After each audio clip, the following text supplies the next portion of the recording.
नमस्कार विद्यार्थी मित्रांनो, आजच्या व्हिडिओमध्ये आपण येणाऱ्या पोलीस भरतीसाठी अत्यंत उपयुक्त असा जनरल नॉलेजचा प्रश्नसंच बघणार आहोत. आणि हा प्रश्नसंच तुम्हाला परीक्षेच्या दृष्टीने 100% फायदेशीर ठरणार आहे. त्यामुळे हा व्हिडिओ शेवटपर्यंत व्यवस्थितरित्या बघून घ्या. तुम्ही जर आपल्या चॅनलवरती नवीन असाल तर चॅनलला आत्ता सबस्क्राईब करून घ्या, जेणेकरून नवीन व्हिडिओ तुमच्यापर्यंत लवकर पोहोचतील आणि पोलीस भरती संदर्भात जे काही अपडेट असेल ती पण तुम्हाला वेळोवेळी भेटत जाईल. चला तर आजच्या व्हिडिओला सुरुवात करूया. पहिला प्रश्न आहे, महाराष्ट्रातील आद्य क्रांतिकारक कोण आहेत? महाराष्ट्रातील आद्य क्रांतिकारक असे कोणाला ओळखले जाते? तर योग्य उत्तर आहे ऑप्शन क्रमांक सी, वासुदेव बळवंत फडके यांना. प्रश्न क्रमांक 2 आहे, संयुक्त महाराष्ट्र सभेची स्थापना कुठे झाली होती? योग्य उत्तर ऑप्शन क्रमांक डी, मुंबई या ठिकाणी. संयुक्त महाराष्ट्र सभेची स्थापना मुंबई या ठिकाणी झाली होती. प्रश्न 3 आहे, मराठवाडा मुक्तीसंग्रामाच्या चळवळीत आर्य समाजाचे गुंजोटी येथील पहिले हुतात्मा कोण होते? योग्य उत्तर ऑप्शन क्रमांक डी, वेदप्रकाश. प्रश्न 4 आहे, खालीलपैकी कोणते ठिकाण रेल्वे डब्यांच्या निर्मितीसाठी प्रसिद्ध आहे? उत्तर आहे ऑप्शन क्रमांक 4, कपूरथला. ऑप्शन क्रमांक ए, कपूरथला. प्रश्न क्रमांक 5 आहे, 7 डिसेंबर 2014 रोजी दिल्ली येथील सर्व राज्यांच्या मुख्यमंत्र्यांच्या बैठकीत नियोजन आयोग पुनर्रचना निर्णयाच्या आधारे नियोजन आयोग बरखास्त करून त्याऐवजी सहकारी संघाची प्रणाली अस्तित्वात आली, ती म्हणजे काय होती? तर योग्य उत्तर आहे ऑप्शन क्रमांक बी, नीती आयोग. पूर्वीचे नाव काय होतं? तर ते आहे नियोजन आयोग. आणि केव्हा मित्रांनो याचा बदल करण्यात आला? तर 7 डिसेंबर 2014 रोजी. आणि नीती आयोगाचे अध्यक्ष कोण असतात? तर ते आहे देशाचे पंतप्रधान हे नीती आयोगाचे अध्यक्ष असतात. प्रश्न क्रमांक 6 आहे, कोणताही पदार्थ द्रवात बुडवला असता त्याचे डॅश कमी होते? काय कमी होते? तर योग्य उत्तर ऑप्शन क्रमांक सी, वजन. पाण्यात कोणताही पदार्थ जर पाण्यात बुडवला तर त्याचे वजन हे कमी होते. प्रश्न क्रमांक 7 आहे, RTGS हे कशाचे संस्थित रूप आहे? योग्य उत्तर आहे option A, real time gross settlement. मित्रांनो ही एक बँकेत वापरली जाणारी प्रणाली आहे. प्रश्न क्रमांक 8 आहे, pollution under control PUC certificate या प्रमाणपत्राची वैधता किती दिवस असते? योग्य उत्तर आहे ऑप्शन क्रमांक ए, 6 महिने. आणि हे वाहनासंदर्भात मित्रांनो दिले जाते. PUC सर्टिफिकेट किती मुदत असते? तर ती आहे 6 महिने. विद्यार्थी मित्रांनो, तुमचे जर ग्रॅज्युएशन पूर्ण झाले असेल तर ही भरती तुमच्यासाठी खूप महत्त्वाची आहे. बघा, यवतमाळ जिल्हा मध्यवर्ती सहकारी बँक भरती 2025ची जाहिरात ही प्रसिद्ध झालेली आहे. आणि या भरतीचे ऑनलाईन फॉर्म हे 8 सप्टेंबर 2025 पासून ते 30 सप्टेंबर 2025 पर्यंत ऑनलाईन पद्धतीने अर्ज मागवण्यात आलेले आहे. यामध्ये पद बघा, कनिष्ठ लिपिक आणि शिपाई हे 2 पद मित्रांनो या जाहिरातीमध्ये आहेत. कनिष्ठ लिपिक पदासाठी तुम्हाला पदवी असणे गरजेचे आहे आणि शिपाई पदासाठी तुम्हाला 10वी पात्रता ही मागवण्यात आलेली आहे. यामध्ये तुम्हाला मासिक वेतन हे 15,000 भेटेल आणि त्यासोबतच अधिक भत्ते देखील भेटतील, जसे की घरभाडं वगैरे. आणि विद्यार्थी मित्रांनो, तुम्हाला जर या भरतीची जाहिरात बघण्यासाठी किंवा ऑनलाईन अर्ज करण्यासाठी या जाहिरातीची लिंक मी डिस्क्रिप्शन बॉक्समध्ये दिलेली आहे, तिथं जाऊन तुम्ही या जाहिरातीसाठी अर्ज करू शकता. प्रश्न क्रमांक 9 आहे, नॅशनल पोलीस अकॅडमी कोणत्या ठिकाणी आहे? योग्य उत्तर ऑप्शन क्रमांक सी, हैदराबाद. हैदराबाद या ठिकाणी नॅशनल पोलीस अकॅडमी ही आहे. प्रश्न क्रमांक 10 आहे, संत गोरोबा कुंभार यांची समाधी खालीलपैकी कोणत्या जिल्ह्यात आहे? योग्य उत्तर ऑप्शन क्रमांक सी, उस्मानाबाद. आता नवीन नाव काय आहे? तर ते आहे धाराशिव. प्रश्न क्रमांक 11 आहे, खालीलपैकी कोणती नदी पश्चिम वाहिनी आहे? योग्य उत्तर ऑप्शन क्रमांक डी, नर्मदा नदी. आणि कोणत्या ठिकाणी उगम होते?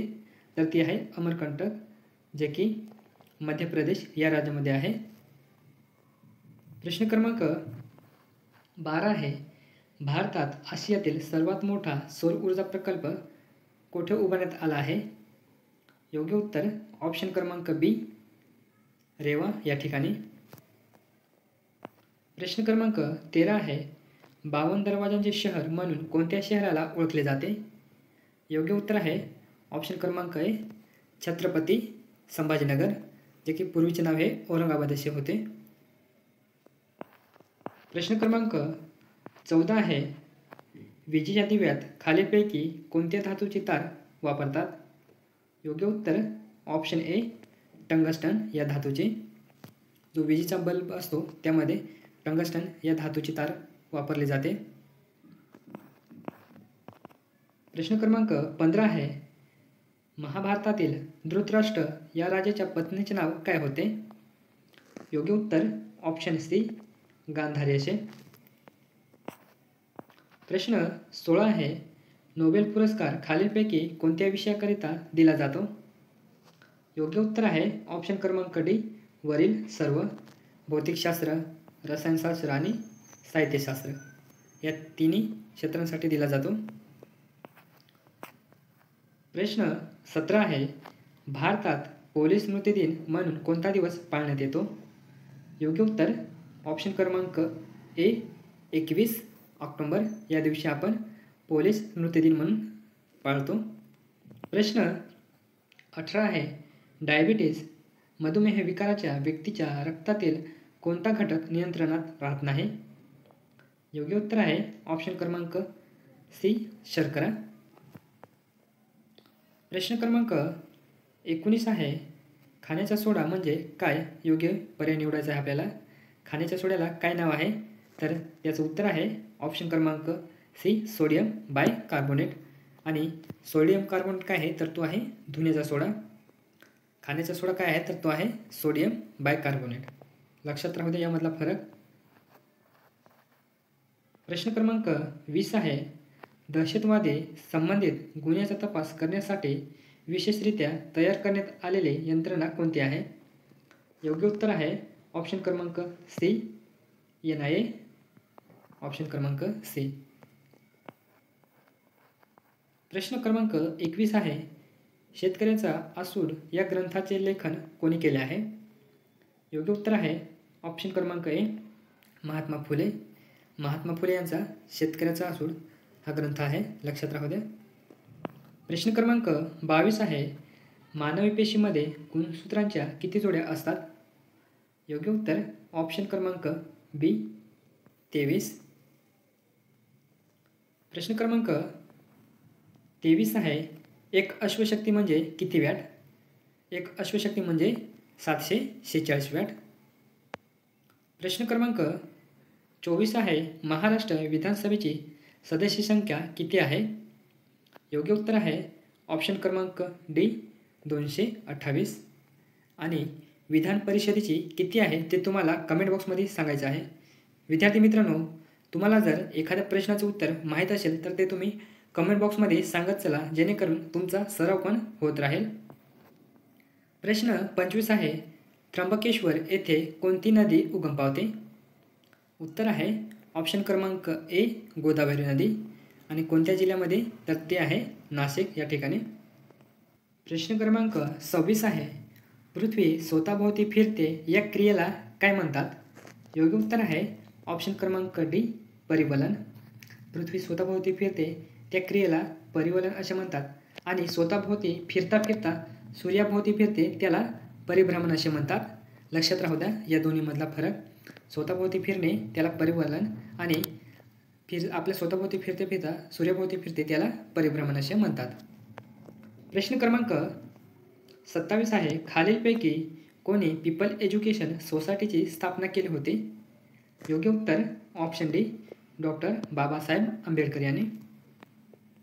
प्रश्न क्रमांक 28 आहे, 1956च्या भाषेवर प्रांत पुनर्रचना कायद्यानुसार भारतात सर्वप्रथम अनुक्रमे किती भाषिक राज्ये व केंद्रशासित प्रदेशांची निर्मिती करण्यात आली होती?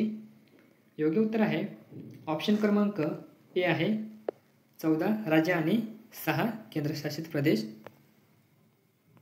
प्रश्न क्रमांक 29 आहे सप्टेंबर 1948मध्ये कोणत्या सांकेतिक पोलीस कारवाईद्वारे हैदराबाद हे संस्थान भारतीय संघराज्यात विलीन करण्यात आले होते? योग्य उत्तर आहे ऑप्शन क्रमांक D operation polo. Operation polo हे हैदराबाद संस्थान भारतात सामील होण्यासाठी राबवण्यात आले होते. प्रश्न क्रमांक 30 आहे आणि या व्हिडिओचा शेवटचा प्रश्न आहे पांढरे सोने पिकवणारा जिल्हा म्हणून आपण कोणत्या जिल्ह्याला ओळखतो? तर योग्य उत्तर आहे ऑप्शन क्रमांक डी यवतमाळ. धन्यवाद विद्यार्थी मित्रांनो. आजचा व्हिडिओ कसा वाटला कमेंट बॉक्समध्ये नक्की सांगा आणि तुम्ही जर आपल्या चॅनलवरती नवीन असाल तर चॅनलला आत्ता सबस्क्राईब करून घ्या. आणि हो विद्यार्थी मित्रांनो, डिस्क्रिप्शन बॉक्समध्ये आपल्या टेलिग्राम चॅनलची लिंक दिलेली आहे. त्या ठिकाणी जाऊन तुम्ही टेलिग्राम चॅनल पण जॉईन करून घ्या, कारण त्या ठिकाणी आपण परीक्षेसंदर्भात जे काही स्टडी मटेरियल किंवा नोट्स लागतात ते आपण वेळोवेळी टाकत असतो. भेटूया पुढच्या व्हिडिओत. तोपर्यंत जय हिंद, जय महाराष्ट्र.